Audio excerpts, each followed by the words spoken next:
중국과 일본 사이에 외교 갈등이 이어지고 있는데요. 중국은 일본은 각각 어떤 카드를 쥐고 있을까요?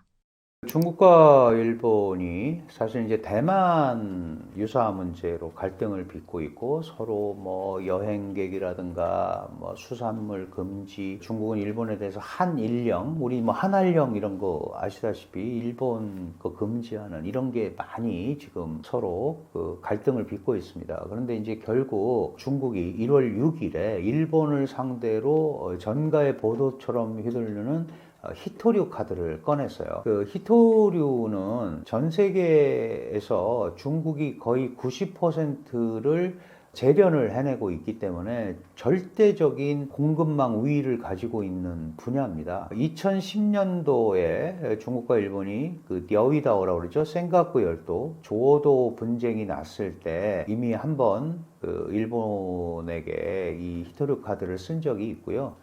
그래서 일본은 그 당시 거의 90% 에 육박하던 대중국 히토류 의존도를 지금은 한 60% 선까지 낮췄어요. 그런데 60%도 굉장히 큰 거죠. 문제는 하루아침에 그 부분을 대체할 수 있는 새로운 시스템을 만들어내기가 어렵다는 거예요. 물론 일본도 중국에 대해서 쓸 수 있는 카드가 있습니다. 특히 중국의 반도체, 물론 이제 반도체가 중국의 의도대로 잘 안 가고 있는 건 분명해요. 그런데 이제 반도체에 EUV 장비라는 게 있는데 이 EUV 장비는 이 장비 자체는 또 네덜란드 ASML이라는 데서 만들어요. 여기에 이 디스크에다가 회로를 그리는데 그 그림을 그리기 위해서 붓는 액체가 있습니다. 감광액이라고 그러는데 이걸 포토레지스트라고 하거든요. 이거는 일본이 또 전 세계 90%를 장악을 하고 있어요. 그러니까 결국 이거 수출 안 하면 그 회로 기판에 회로를 못 새기는 거예요. 그러니까 서로 그걸 가지고 있는 거죠. 그래서 이제 서로 하면은 정말 양쪽 다 크게 다치는 승자 없는 전쟁이 될 수밖에 없는데 현재 중국으로서는 다른 것보다는 그래도 직접적으로 상대국에 타격을 입힐 수 있는 카드는 히토류가 가장 센 거죠. 이거는 미국한테도 통용이 됐잖아요. 여러 번 해서 이제 무역 합의도 이끌어내고 결국은 작년 부산에서 시진핑 트럼프 간의 회담도 1년 유예하기로 한 게 바로 뭐예요? 히토류 금지, 수출 금지 1년 유예. 이제 이런 식으로 간 거죠. 결국은 이번에도 중국은 그 전가의 보도를 꺼내 들었고 꼭 그것뿐만 아니고 텅스텐이라든가 이런 광물, 이제 이중용도, 이게 민간용으로 수출을 했으나 군용으로도 쓰일 수 있다. 이게 이제 이중용도 물품이거든요. 이 광범위하게 이중용도 물품의 원자재에 대해서 압박 수위를 높이고 있는 게 지금 현재 중국의 대일본 정책이다. 이렇게 보면 될 것 같습니다. 히토류 문제에서 한국은 완전히 동떨어진 상황인가요? 그렇지 않습니다. 한국도 히토류를 전량 수입하는 국가인데 문제는 뭐냐 하면 이제 사실은 일본에 대해서 지금 수출 통제를 하잖아요. 그러면 우리한테는 안 합니다. 그거는 이제 사실 일본에 대한 압박 수위를 높이기 위해서 안 하는 건데 거꾸로 얘기하면 언제든지 상황에 따라서 우리도 그 대상이 될 수 있다라는 거잖아요. 이거는 중국이 안 하는 거니까. 그래서 사실 공급망 안전, 새로운 공급망 확보 이런 거에 대해서 굉장히 지금 고민을 하고 있는 거예요. 미국이 작년 12월 11일에 소위 그 새로운 형태의 AI 동맹을 하나 만들었습니다. 그게 이제 팩스 실리카라는 8개 나라가 모여서 하는 건데 거기 보면 기술 뭐 한국, 이스라엘은 기술을 책임지고 일본은 소재를 책임지고 뭐 호주 이런 나라들은 히토류 같은 원자재를 책임지고 이렇게 새로운 형태의 틀을 만드는 거거든요. 이런 게 이제 공급망을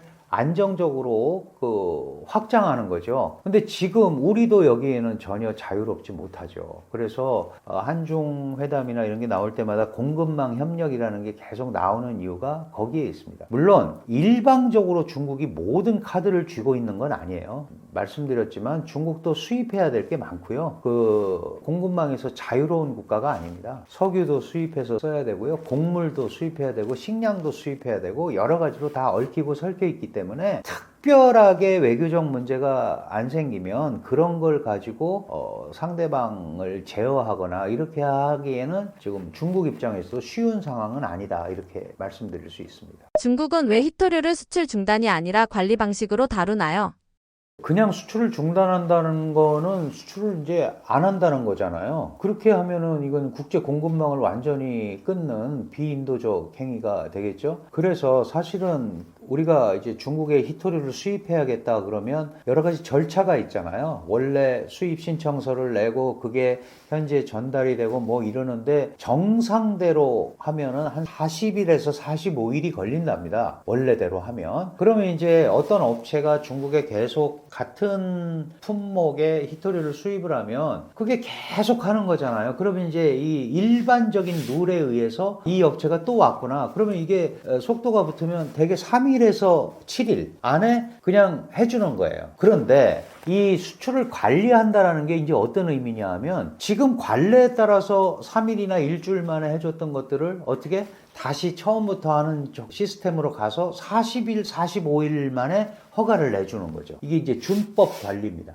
우리 왜 예전에 준법 투쟁한다는 거 많이 왔었잖아요. 지하철 뭐 사실은 3분 동안 달리고 1분 30초 문 열고 정차하고 가는데 사실 그런 시간들을 서로 줄이기도 하고 막 바쁠 때는 그냥 넘어가기도 하고 그래서 간 거잖아요. 이 똑같은 거예요. 그러니까 법대로 그대로 하는 게 관리 방식이거든요. 그러면 이제 조달을 하기가 굉장히 어려운 거죠. 원래 40일 걸렸지만 기존의 룰에 의해서 3일이나 일주일 안에 다 공급이 됐었기 때문에 그거에 따른 물건 생산, 수급 이런 게 다 맞춰져 있었는데 그렇게 안 오면은 당장 이제 그런데 문제가 생겨버리는 거예요. 그래서 한 방에 끊지는 않지만 준법 관리라는 형태로도 똑같은 형태의 타격을 입힐 수가 있는 거죠. 상당 부분. 그러면 이제 기업계에서는 정부에게 빨리 풀어라. 이렇게 되면 우리가 제조를 못하고 경제에 막대한 문제가 생긴다. 이제 이런 것들 때문에 이것도 사실은 2011년도, 10년도, 11년도 센카쿠 열도 사건 때도 이런 형태로 했었습니다. 이런 형태로 했었고 그것이 여전히 지금 15년이, 16년이 지난 가운데서도 여전히 카드로 쓰이고 있다. 이렇게 봐야 될 것 같습니다. 일본은 중국 의존을 줄이겠다고 하지만 왜 완전히 벗어나기 어려운 건가요? 사실은 90% 정도 의존해서 지금 적게 보는 사람은 55, 좀 많게 봐도 60%까지 지금 의존도를 줄였다고 하죠. 근데 이제 의존을 줄인 거는 어쨌든 자국에서 생산이 안 되는 거기 때문에 다른 나라에서 수입을 해와야 되잖아요. 일부는 대체재를 만들고 일부는 보완재를 가지고 움직이고 그런데 정말 그게 꼭 필요한 거는 자기 나라에서 안 나니까 사서 써야 된단 말이에요. 그러니까 90%에서 60%까지 낮췄지만 60%도 어마어마한 숫자지 않습니까? 그런데 놀랍게도 지난 1월 12일에 일본이 해저 6,000m, 6km에서 진흙을 빨아 올려서 히토류를 채취를 했습니다. 전체적인 양이 일본이 앞으로 830년간 쓸 수 있는 양이고 세계 세 번째로 큰 규모다. 뭐 이제 이렇게 얘기는 해요. 얘기는 하는데 그것도 이제 앞으로 시장성을 보고 가야 되는데 가장 핵심적인 거는 없어서 그런 거죠. 그 히토류라는 그 원소 자체가. 그래서 이것도 금방 대체하기는 굉장히 어렵습니다. 일정한 시간이 걸릴 수밖에 없는 거고 그렇기 때문에 지금 중국은 어쨌든 환경 오염을 불사하고 그 다음에 오랫동안 재련 기술을 이제 습득을 하고, 그래서 세계 최강의 재련 기술을 가지고 있는 거잖아요. 그러니까 지금으로서는 중국제를 사서 쓰는 것이 제일 좋은 방법인데, 이게 앞으로 이렇게 계속 지나친 공급망 의존, 이게 되면은 국가들마다 어려워지지 않겠어요? 그러니까 아마 이제 새로운 형태로 공급망 동맹을 뭐 새로 결성한다든가 기술 개발을 한다든가 이런 걸 통해서 새로운 거를 도모를 해야겠죠. 그 베센트 미국 재무장관이 중국이 미국한테 큰 소리 칠 수 있는 건 앞으로 2년이다 이런 말이 이제 슬쩍 지나가는 말로 나왔는데 이게 바로 뭐냐면 히토류 가지고 큰 소리 칠 수 있는 건 2년 정도다. 뭔가 이제 다른 생각들을 개발들을 하고 있다라는 의미다. 이렇게 볼 수 있을 것 같아요. 경제 문제가 같이 거론될 수밖에 없는데요. 이 중에 갈등이 한국 기업이나 산업에도 영향을 줄 수 있나요? 네, 지금 사실 이제 우리가 복합안보 시대라는 말을 많이 쓰잖아요. 뭐 군사, 외교, 안보 이것뿐만이 아니고 경제 안보, 뭐 문화 같은 것도 안보의 범주에 집어넣습니다. 그러니까 이게 전방위적으로 얽혀 있는 거죠. 그래서 어떤 부분에 문제가 생기면 그 파급 영향력이 당연히 경제나 이런 데까지 가게 돼 있어요. 그러니까 중국과 일본의 갈등이 결국은 대만 유사로 시작이 됐는데 결국 또 히토류, 포토레지스트, 무역 이렇게 가잖아요. 그러니까 이거는 당연히 그렇게 감으로써 경제 산업적으로도 영향을 끼칠 수밖에 없고 더 궁극적으로 가면 어디에 영향을 미치냐 하면 이제 국민 감정에도 영향을 미치는 거예요. 그러니까 이게 아주 복합 위기, 폴리크라이시스라는 표현을 쓰는데 복합적으로 오게 돼 있습니다. 그러니까 저런 사전 관리를 잘 못하게 되면 결국은 경제, 문화, 심리 이런 데까지 다 영향이 오게 돼 있거든요. 그러니까 지금 이제 우리가 가장 상식적으로 한 국가가 움직이려면 안전 보장이 돼야 되고 또 하나가 지속 가능한 발전이 돼야 되잖아요. 지속 가능한 발전의 핵심이 바로 경제란 말이죠. 그러면 이런 외교 안보적 사안이 경제에 직접적으로 영향이 오는 것을 피할 수가 없기 때문에 외교 안보적 사안부터 안정적으로 잘 관리를 해 나가는 것이 이 경제로 쪽으로의 파급 이런 피해도 좀 최소화할 수 있는 그런 방법이 되겠죠. 말은 쉽지만 굉장히 어렵습니다. 지금 어제 엊그저께 다카이치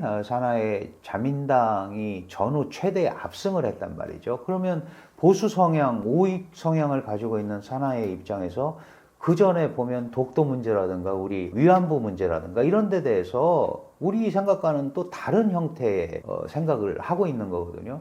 양국 정상이 만나서 잘해보자 미래지향적으로 했지만 이런 것들이 또 앞으로 문제가 생길 수가 있는 거예요. 그러니까 중일 갈등뿐만 아니고 한중, 한일 여기도 다 얽혀져 있는 거죠. 그러니까 동아시아 전체가 그런 소위 외교 안보 사안을 어떻게 관리하느냐가 이런 이제 경제적인 흐름과도 직접적인 영향이 온다. 이 생각을 가지고 전략적으로 좀 접근을 해야 될 것 같습니다. 중일 갈등 사이에서 미국은 어떤 행동을 취할까요? 미국과 일본은 동맹국입니다. 그죠? 미일은 동맹국이고, 물론 이제 트럼프 대통령이, 일본에 대해서 동맹이라고 다 친구는 아니다. 뭐 이제 이런 표현을 하기는 합니다만은 중국 견제에 있어서는 미일 동맹이 매우 중요하다라는 거를 트럼프 대통령이 잘 알고 있죠. 그리고 일본이 방위비를 GDP 현재 1.2%에서 2% 넘게로 올리려고 하고 있고, 특히 강한 일본, 그래서 군 현대화 이런 것도 강력하게 추진을 하고 있기 때문에 트럼프 입장에서는 그게 대중 견제 차원에서도 전혀 나쁜 건 아닌 거예요. 다만 미국도 중국과 각을 세우면서 가는 거는 굉장히 불편하죠. 속으로는 어떨지 몰라도 겉으로는 안정적으로 관리하는 모습을 보여주고 싶은 거 아니겠어요? 그래서 실제로 트럼프 대통령의 행보를 보면 중국을 직접 겨냥하지 않는 데서는 굉장히 세게 얘기하지만 중국과 이렇게 1대1로 마주치거나 또는 여러 상황에서 마주치는 상황에서는 굉장히 온화한 또는 그 생각보다 훨씬 부드러운 표현들을 많이 하고 있습니다. 결국은 이중적인 태도를 보이고 있는 거죠. 중국을 안정적으로 관리한다라는 표면적인 메시지. 그러나 실질적으로는 중국을 강력하게 제어하고자 하는 마음. 이런 것들이 겹쳐져 있다. 거기에 지금 중국을 아시아에서 상대하고 있는 가장 큰 나라가 일본이잖아요. 그러니까 일본에 표면적으로는 어떨지 모르지만 내부적으로는 힘을 실어줄 수밖에 없는 상황이다. 이렇게 판단이 됩니다. 미국과 중국이 대만 문제로 계속 부딪히고 있는데요. 두 나라가 가장 크게 충돌하는 지점은 어디인가요? 사실은 중국과 대만, 미국 이걸 이제 삼각관계잖아요. 실제로 그 1979년 1월 1일에 미국과 중국이 수교를 합니다. 그리고 당연히 중국의 입장은 대만과 단교를 요구를 하는 거예요. 우리도 92년 8월 24일에 중국과 수교하면서 대만과는 단교를 하죠. 그런데 대만의 전략적 가치가 있기 때문에 1979년 4월에 미 의회에서 대만 관계법이라는 법을 가지고 대만의 안전을 지원해 주겠다는 법을 만듭니다. 이게 이제 대만 관계법에 의하면 미국이 대만의 안전을 지원해 주게 돼 있어요. 그런데 중국과 대만은 1979년 수교하면서 사실은 이제 하나의 중국이라는 거에 대해서 몇 번 약속을 서로 주고받습니다. 그게 이제 상해에 방문한 상해 커뮤니케라는 게 있었고요. 그 다음에 수교 성명이 있었고 1982년에 817 공보라는 세 가지 양쪽의 문건이 있습니다. 중국의 주장은 중화인민공화국이 중국의 유일 합법 정부고 대만이 중국에 속한다 하는 하나의 중국 원칙을 미국이 인정을 했다. 이렇게 주장을 하는 거예요. 근데 이제 미국은 뭐라고 얘기하냐면 맞다. 중화인민공화국이 중국의 유일 합법 정부인데 대만이 중국에 속한다? 그건 이제 중국이 주장한 거죠. 그런데 미국의 입장에서 볼 때는 중국도 그대로 있고 대만도 그대로 있어야 되는 거예요. 그러니까 이 대만이 새로운 형태의 현상 변경을 통해서 지금 있는 대로 그대로 있어야지 무슨 뭐 공격을 한다거나 이래서 복속을 시킨다거나 이래서는 안 된다는 거죠. 그러니까 중국은 하나의 중국 원칙을 주장하는 거예요. 대만이 중국 영토의 일부분이다. 미국은 맞다. 그런데 지금 있는 대로 이 상태로 그냥 유지돼야 된다. 이걸 하나의 중국 정책이라고 합니다. 그러니까 하나의 중국 원칙과 하나의 중국 정책이 충돌하고 있는 거예요. 그 입장에서는 대만이 있는 대로 그대로 놔둬야 되는 거죠. 그런데 중국은 애초부터 어떻게 했어요? 저거는 우리 영토다라고 선언하고 들어간 거죠. 이게 바로 원 차이나 팔러시와 원 차이나 프린시플, 하나의 중국 원칙과 하나의 중국 정책을 가지고 싸우는 겁니다. 그러니까 이런 부분이 서로 약속했다 안 했다 뭐 이걸 가지고 아직도 얘기하고 있는 거죠. 근데 이제 아시다시피 미국의 입장에서 보면 대만의 전략적 가치가 많이 올라가잖아요. 실제로 1979년에 대만 관계법 맺으면서 대만에 생긴 별명이 있어요. 대만은 미국에 가라앉지 않는 항공모함이다. 그 앞에 딱 떠 있잖아요. 그죠? 그리고 이제 미국의 지원을 받고 있으니까. 그리고 중국의 압박을 가하는데 대만이 굉장히 지정학적으로 중요한 지역이잖아요. 그러니까 미국은 그거를 충분히 쓰고 있는 거고 중국 입장에서는 그렇기 때문에 끊으려고 노력을 하는 거죠. 그런데 이 TSMC라는 세계적인 반도체 제조업 공장을 대만이 운영을 하고 있고 그게 또 미국과의 긴밀한 관계를 유지하는데 굉장히 좋잖아요. 그래서 또 지정학적인 것뿐만 아니라 지경학적인 흐름까지도 같이 가기 때문에 중국과 미국이 대만을 둘러싸고 계속 충돌을 할 수밖에 없는 구조가 생긴 겁니다. 중국은 미국에 대해 대만에 무기를 팔지 말라는 요구를 계속하고 있는데요. 이 요구는 어떤 의미로 봐야 하나요? 말씀드린 세 가지 상하이 성명, 수교 성명, 그 다음에 817 성명 이런 데 보면 전부 다 중국이 요구를 하고 있어요. 미국이 대만에 무기를 판매하지 말아라. 그런데 미국 입장에서는 대만의 안전을 보장해 줘야 되고 안전을 지원한다고 했다라는 이유로 무기를 팔고 있습니다. 무기를 팔고 있는데 이게 이전에 무기 판매는 이제 대만 섬 내에서 하는 무기들을 주로 팔았어요. 뭐 탱크라든가 이런 거. 근데 섬이니까 그게 육지로 가지 않으면은 그 섬 방어밖에 안 되는 거잖아요. 그런데 트럼프 1기 행정부 때부터 미사일, 드론 이런 이제 소위 바다를 넘어가는 것들도 팔기 시작을 합니다. 그러니까 그거는 명백하게 중국이 보면 이 중국을 겨냥한 무기들이잖아요. 방어형 무기가 아니고. 그리고 지금은 더 강력하게 특히 트럼프 행정부는 대만에 대해서 무기 판매를 요구를 하고 있죠. 무기를 많이 사달라고 무기 구매를 요구를 하고 있습니다. 그러면 대만 입장에서는 무기를 많이 사주는 것이 미국의 대대만 방어 의지를 높이는 거다. 그죠? 이 판단을 하는 거 아니겠어요? 그래서 더 많이 사주고 있습니다. 그러면 이제 중국 입장에서 볼 때는 결국은 하나의 중국 원칙이라든가 대만에 무기를 팔지 않겠다는 약속을 저버리고 공격용 무기까지 포함된 무기 체계를 미국이 대만에 넘기는 데 대해서 당연히 반발을 할 수밖에 없는 거죠. 근데 저거에 대해서는 예전부터 무기 판매에 대해서는 예전부터 계속 충돌이 돼 왔었어요. 그런데 지금 와서는 이 과학기술이 발전하고 그러면서 직접적인 공격용 무기까지 지금 미국이 대만에 판매를 함으로써 갈등의 골이 더 깊어졌다. 무기라는 거가 결국은 이제 미국으로 부터 산 무기가 중국을 공격하는 무기가 되잖아요. 이제 이렇게 되니까 이거 우리를 공격하는 무기를 팔어? 이제 이렇게 되는 겁니다. 예를 들어서 최근에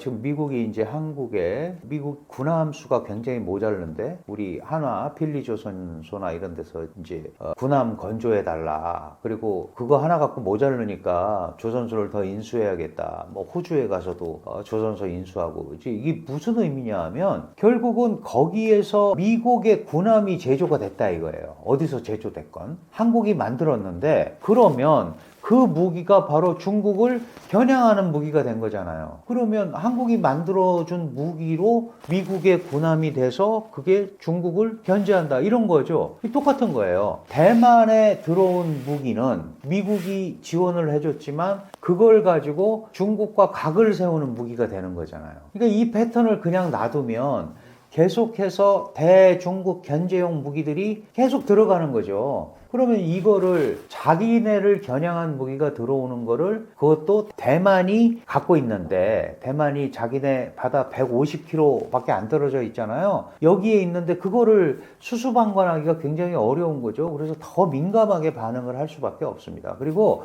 무기라는 건 그 무기가 들어가면 기술 체계까지 따라서 들어가죠. 관리 체계가 들어가는 거예요. 그 다음에 그 무기가 개량이 되면 개량된 무기 체계까지 다 같이 가는 거거든요. 이렇게 되면은 이게 이제 소위 나중에 전략 자산으로 확대될 가능성까지 굉장히 커지잖아요. 그러니까 그런 것들을 미연에 방지하겠다는 차원에서 좀 더 그 강력한 반응을 보이는 거다. 이렇게 보면 될 것 같습니다. 대만이 K방산을 선택할 가능성도 있지 않을까요?